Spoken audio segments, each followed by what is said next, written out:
আসসালামু আলাইকুম, সবাই কেমন আছেন? আশা করি সবাই ভালো আছেন। আজকে আমি দুপুরে কী কী রান্না করলাম থাকছে এই ভিডিওতে।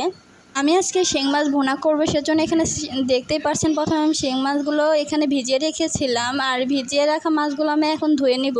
যে আমি কিন্তু এটা আগে থেকে ধুয়ে রেখেছিলাম, তারপর একটু ভিজিয়ে আর একটু ধুয়ে নিলাম। আর মাছগুলো যেহেতু আমি কেটে রাখিনি, সেজন্য এটাকে পিস পিস করে নেব কেটে। আর দেখুন আর মাছগুলো কেটে নেওয়ার পরে কিন্তু আমি এখানে হলুদ লবণ দিয়ে মাছগুলো মাখিয়ে নিয়েছি। অনেকে কিন্তু এই মাছটা গন্ধের কারণে অপছন্দ করে, কিন্তু এই মাছটা কিন্তু শরীরের জন্য অনেকটাই উপকার।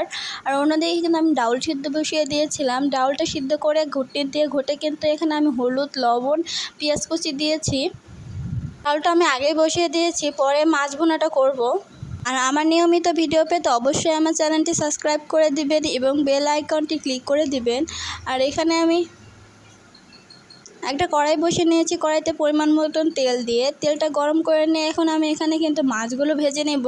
দেখুন আমি মাছগুলো দিয়ে দিচ্ছি। মাছগুলো কিন্তু ভাজার সময় অনেকটাই সাবধানে ভাজতে হবে, কারণ মাছগুলো ভাজার সময় কিন্তু তেল ছিটকে আসে। চাইলে কিন্তু ঢাকনা দিয়ে এটা রেখে দেওয়া যায়। আর এটা আমি এখন উল্টে পাল্টে সুন্দর করে ভেজে নিয়েছি। ভাজা হয়ে গেলে এখন আমি এগুলোকে নামিয়ে নিচ্ছি। আর শিং মাছ কিন্তু ভেজে রান্না করলে খেতে বেশি মজা হয়, তাহলে কিন্তু গন্ধ যে করে মাছে সেই গন্ধটা আর করে না। এগুলো ভাজা হয়ে গিয়েছে। এখন আমি এখানে কড়াইতে সামান্য একটু তেল দিয়ে দিব। তেলটা দিয়ে দিচ্ছি। তেলটা দেওয়ার পরে আমি এখানে দিয়ে দেবো 1 কাপ পরিমাণ পেঁয়াজ কুচি। আর এখানে একটু লবণ দিয়ে দিচ্ছিলাম, যাতে করে পেঁয়াজটা তাড়াতাড়ি নরম হয়ে যায়। আর এদিক দিয়ে আমি কিন্তু পেঁয়াজটা ভেজে নিচ্ছিলাম।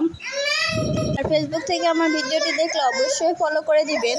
পেঁয়াজটা আমি একটু সময় নিয়ে ভেজে নিচ্ছি।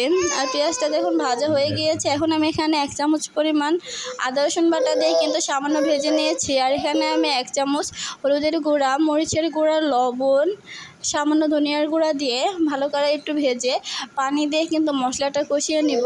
এই মশলাটা কষানোর উপরই কিন্তু অনেকটা স্বাদ নির্ভর করে। আর পানি দিয়ে কিন্তু আমি মশলাটা কষিয়ে নিয়েছি। আর আজকে রান্না করার সময় কিন্তু অনেক কয়বার কারেন্ট চলে গিয়েছিলো, যার কারণে আলো চলে গিয়েছিল। আর মশলাটা কষানো হয়ে গেলে কিন্তু এখানে মাছ দিয়ে দিচ্ছি। মাছটা একটু কষিয়ে নিব। মাছটা কষানো হয়ে গেলে পরিমাণ মতন ঝোল দিয়ে এটা রান্না করে নিব।